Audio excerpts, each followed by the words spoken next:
crowds gather for the first Lunar New Year fireworks above Victoria Harbour since 2019. The traditional fortune-telling at Chekung Temple in Shatin. And the Israeli military says it has discovered tunnels underneath the Gaza City headquarters of a UN agency.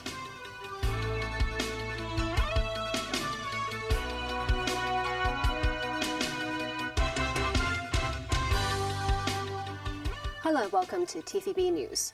A 23-minute Lunar New Year fireworks display will light up the night sky above Victoria Harbour at 8 o'clock this evening. This will be the first Lunar New Year fireworks show since 2019. Some spectators arrived at vantage points hours early to wait for the show. Musin reports. The weather was warm and sunny during the day. Crowds could be seen along the Tim Sa Tsui promenade, many dressed in festive colors, including red and yellow. While the sunny weather attracted more people to stay outdoors, many came to the promenade from the same reason, to occupy a space for the Lunar New Year fireworks display this evening.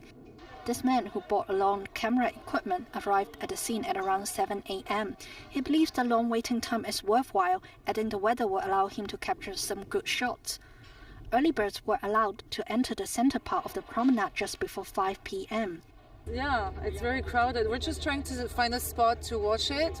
Maybe this could be the right spot, and I'm hoping to see the dragon somehow. I think just being with people and enjoying the moment. It's my first time to watch fireworks. I'm actually very looking forward to it. I've seen photos and videos of like the past events, so I think it's gonna be very good. So it's very easy to find your way around, to find like spaces to be, and it is places to like just, relax out the sun as well, because it is very hot today.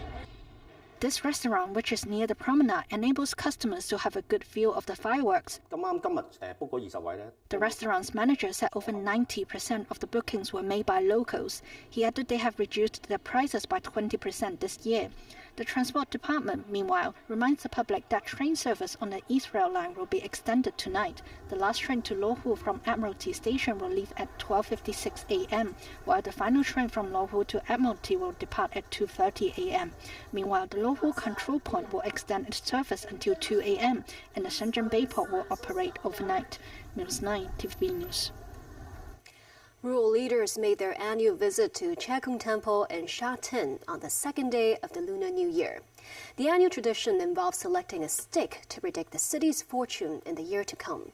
So, what's in store for the city in the Year of the Dragon? Take a listen. While the COVID pandemic is now in the rearview mirror, the city's economic outlook remains a question.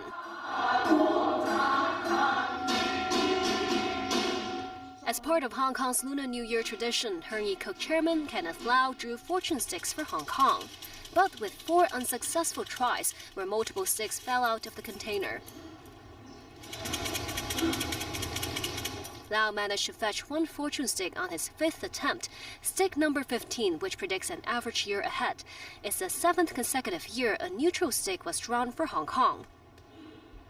The prophesying quatrain reads, holding an axe and entering a forest, looking for something not yet obtained, wasting good material and losing one's strength, offering oneself and waiting for the arrival of spring. Lau said the poem points to the public's wish for more precise measures to buoy Hong Kong's economy, which has weakened in the past few years, both in the stock and property markets. But the poem said spring will come, meaning there's a chance for better outcomes, Lau added. He also called for the relaxation of property cooling measures. A fortune teller interpreted the omen as a spiritual reminder to the government to have more caution and patience in its policy rollout. He said the mediocre stick bears a bit more negative connotation, and the city's economy might have to wait until the end of the year to see more green shoots, and cautions the government to consult more opinions before implementing its plans. Meanwhile, the chairman of the Shatin Rural Committee drew a positive number 50 fortune stick for the Shatin district. With a more auspicious note, the sticks first indicated household peace as well as financial success, and challenges might come, but they will be followed by smoother paths ahead.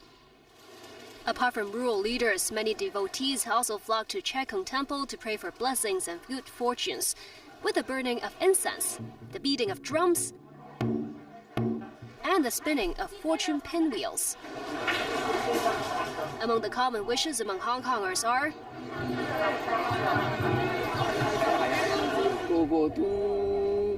earning more, a better economy, a higher salary, and something that can't be bought by money, health and well-being. Traditionally, Chinese families gather to have meals with auspicious dishes on the second day of the Lunar New Year. In a wet market in Wan Chai, only a few fishmongers and greengrocers were open this morning. Some vendors said business is worse than last year as more people have traveled to the mainland or abroad. And it's not just families that would have meals together to start the new year afresh, but employers and their staff too. They include this restaurant in Shenzhen, whose boss said even though the economic environment is not as good, he will carry on with his decades-long tradition with his staff. Financial Secretary Paul Chan today said Hong Kong's economy should be more stable in 2024 than last year. Chan will deliver his financial budget on February 28th. The city's property and stock markets have seen a decline. Financial Secretary Paul Chan, however, expects the economic environment to improve in the Year of the Dragon. Speaking on a radio program today, Chan said interest rate hikes have stopped and may start falling. The finance chief also said the city needs to rely on tourism and consumption to enhance economic growth. Meanwhile, Chan said most of the opinions received during public consultation were not in favor of massive relief measures, such as the consumption voucher scheme that the government rolled out in the past 3 years. In Pakistan, tensions are building as voters wait for the complete results of a general election to decide who will lead the country of 241 million. After Thursday's vote, independent candidates backed by the party of jailed former Prime Minister Imran Khan have won 100 out of the 265 seats, with 10 seats still to be decided. Both Khan and his rival Nawaz Sharif declared victory on Friday, with the latter also wanting to form a coalition government. Independent candidates are not allowed to form a government unless they are aligned with a party. Khan's aides said they will soon announce which political party the candidates will become a part of. Khan is in prison for convictions ranging from leaking state secrets to corruption and an unlawful marriage. He denies the charges. Sharif's Pakistan Muslim League won 72 seats, while the Pakistan People's Party of Bilawal Bhutto Zardari took at least 53 seats and will be much sought after to form a ruling coalition. Myanmar's military government on Saturday activated for the first time a decade-old conscription law subjecting men and women to at least 2 years of military service if called up. Government spokesperson Major General Zhao Mintun said the law could help prevent war through a show of strength to enemies. Observers say the move may be a sign that the army is struggling to contain armed resistance against its rule. Men aged 18 to 45 and women aged 18 to 35 can be drafted into the armed forces for 2 years, extendable to 5 years. The army has suffered recent setbacks. In October, a surprise offensive by an alliance of armed ethnic groups captured large parts of Myanmar's northeastern border with China in less than 3 months. The army faces resistance from pro-democracy forces and various ethnic minority armed groups. The international community is expressing grave concern over an Israeli plan for a ground attack on the southern Gaza city of Rafah.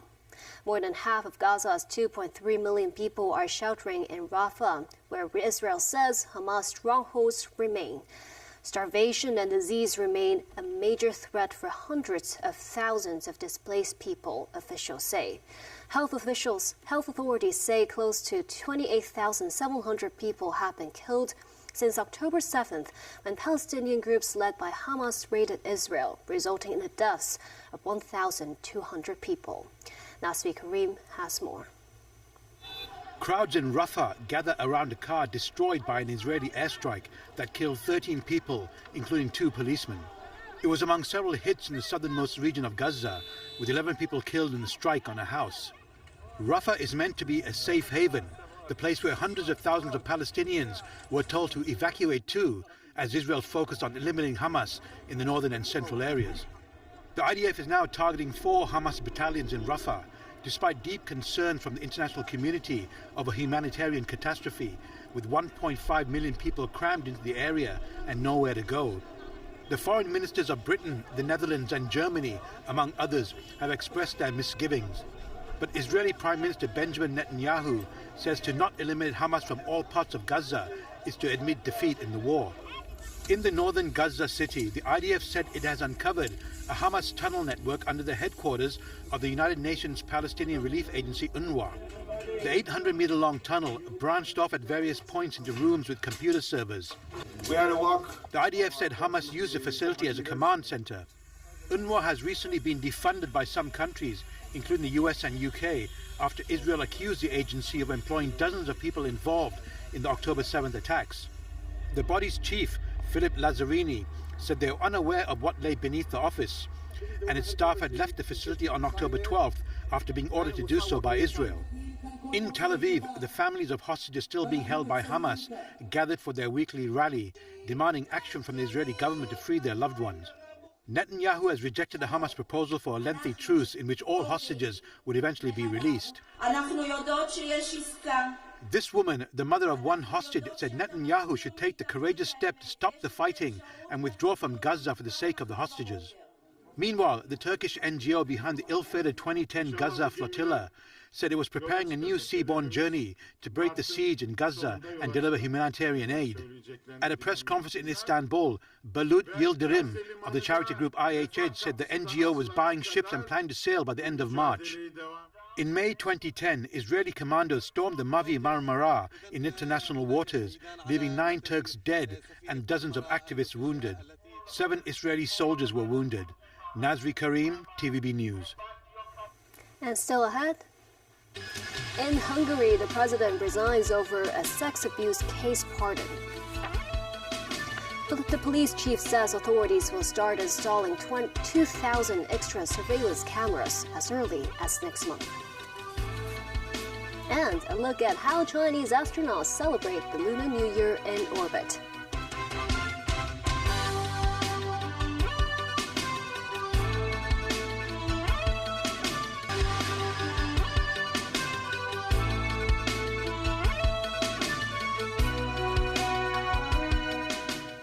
Welcome back. Hungarian President Katalin Novak resigned on Saturday.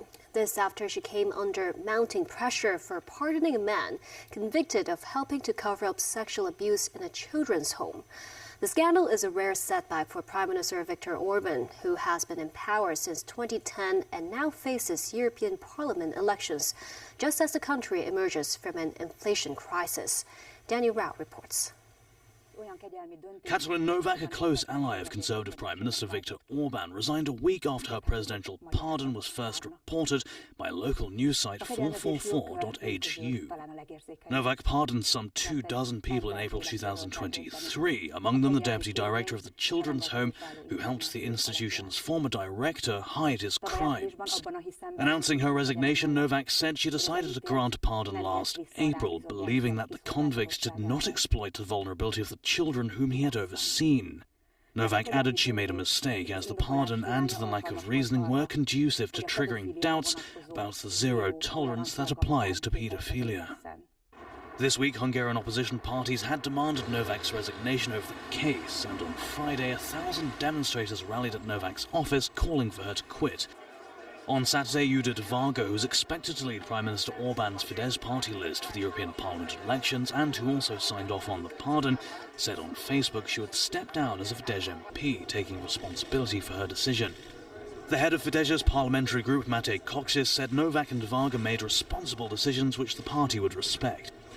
The scandal was a rare setback for Prime Minister Orban, who has been in power since 2010 and who faces European Parliament elections just as the country emerges from an inflation crisis.